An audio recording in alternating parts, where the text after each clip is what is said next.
I'm Guy Johnson. Welcome to the Armed Forces Network's radio channel, delivering you news from the front, one story at a time. Now, we only have a few developing stories to give you, but they come from polar opposites of the world. To start off, we have a report from Shadow, one of our ex-tribal reporters from Utah. He suffers from dissociative identity disorder, so he may seem eccentric. He's reporting on the American pacification operations in Arizona. Alright, Shadow, Azrael, are you two there? I'm here, Guy, with my other half, Azrael. What's up? Well, we're here in Arizona. Arizona was recently under the control of Caesar's Legion, led by a brutal man named Edward Sullivan, who renamed himself Caesar. The Legion instigated a regime of slavery and terror across the Southwest, only recently toppled by the American Armed Forces. With this fall of the Legion, many centurions and their soldiers have gone rogue, bringing them with a number of slaves. Those are some of the vertibirds flying carrying freed slaves. The vertibirds are America's vertical takeoff and landing vehicles, or VTOLs for short. Over there we see American flame troopers burning the bodies of dead Legionnaires. I'm here with Legion slave number 22022, but for simple purposes, use 22. 22, what's your story? Well, sir, my story is that I was a young boy in my Arizona village, and we lost. The next thing I knew, I was a slave for the Legion. Killed and crucified those who disobeyed, enslaved those who didn't. Is that it? No tragic death or most genocide? You just became a slave? Yeah, pretty much. So what was it like being a slave for the Legion? It was horrible, sir. We were beaten if we disobeyed. I watched many people die that I knew, and we were fed as little as possible. For normal slave stuff? Yes, sir. That's boring. Azrael, shut up. What are you going to do next, 22? I think I might go to New Reno and join the Americans, the people who saved me. Good, go and join the Enclave, you little... Exhilarating stuff, Shadow, but I'm afraid we need to move on to more evolving news. Now, we head down south, past the Rio Grande. Deep in the jungles and mountains of Mexico, American forces and Mexican resistance members have been in brutal, almost desperate combat with Ejército Mexicano, led by the last god AI of Mexico, Santa Anna. The Mad AI has annexed large portions of Mexico, with only the southern empires of Chichen Itza and the government of Guatemala being able to hold on, albeit barely.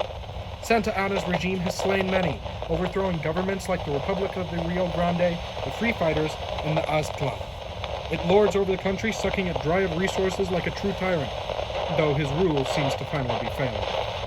Being squeezed on both sides doesn't do much to help failing AI's forces, which are comprised of human conscripts and robots manufactured for war. Now, let's head to Daniel McCree, our lead reporter on the northern Mexico front. Thanks, Guy. I'm speaking live from the former capital of the Republic of Rio Grande. Gloria American forces and Mexican resistant members have retaken large parts of the city. Excuse me, it's a little hard to speak out here. Santa Ana has taken nearly a year ago, is now being reclaimed by the Mexican resistance and their American allies. The mad son of Falak. What's that? I'm just now getting in that I have said that wrong, and I frankly do not care. So, thanks for that information, though. Getting back to it, we're slowly being withered away, bit by bit. I'm actually in the middle of one of the firefights. Sentry bots and assaultrons are being thrown into American lines, having their... Wait, sorry, I got distracted there, I saw a bird. Having their electronics fried by pulse grenades, or shot to pieces by our brave men and women. Still, Santa Ana hasn't given up yet. His armies still maintain fortifications in the outskirts of the city. That's where we are, and Jesus!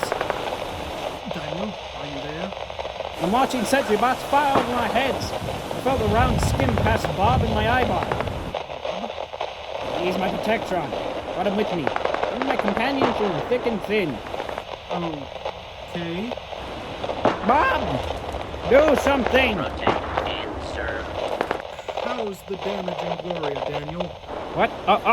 Well, I'm looking at the destruction all across the city. Santa Ana has been fit to burn and the city to the ground. His forces have already touched the presidential manor, and several other permanent buildings are on fire. His robots have gone through the streets attempting to conscript those who haven't already been forced into service. Many of the locals refused in. Daniel? I think they got added to the bed piles. I think Santa Anna's soldiers. You don't need to add any more, Daniel. I think our listeners understand what you're saying. All right, yes, sir. Well, Santa Anna's troops seem to be on the retreat here. I'll continue to follow the front line and gather information. For all those at home, stay safe, and as always, remember that the American dream is not dead, so long as there are those that tend to the flame. This is Daniel McCree, signing off. All right, Daniel, keep the good work going. For our final story, we're headed to the exact opposite of the Yucatan jungle, the frozen ruins of Washington State. Here's where the appropriately named Washington Brotherhood have made their base, led by the tyrannical warlord known as the Immortal. Our reporter Arthur Morrigan is live from the snow-packed streets of Seattle, slowly making his way with Enclave soldiers to the ruins of the Space Needle. Arthur, how's the weather? It's snowing hell. It's snowing sideways. The winter loathing Ben gave me ain't shit. Well, anyway, I'm here amidst the ruins of Seattle, reporting on a battle between the Washington Brotherhood of Steel and the American Army led by Colonel Whitehall. For those of you not native to Washington State, the Washington Brotherhood are not like other Brotherhood of Steel chapters.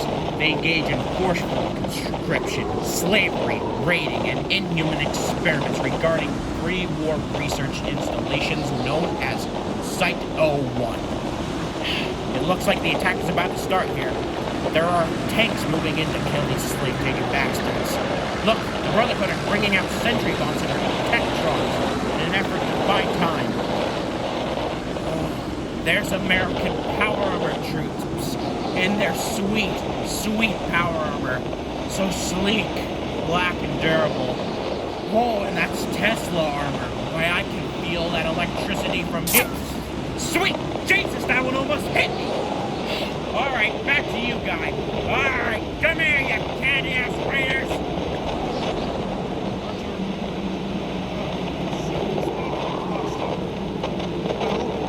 That's all our stories.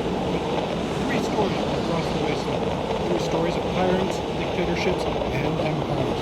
Talking from AFM Studio in Las Vegas, this is Guy Johnson. We remember the fall of Gloria and its heroes. We remember the countless people dead or enslaved at the hands of the Legion.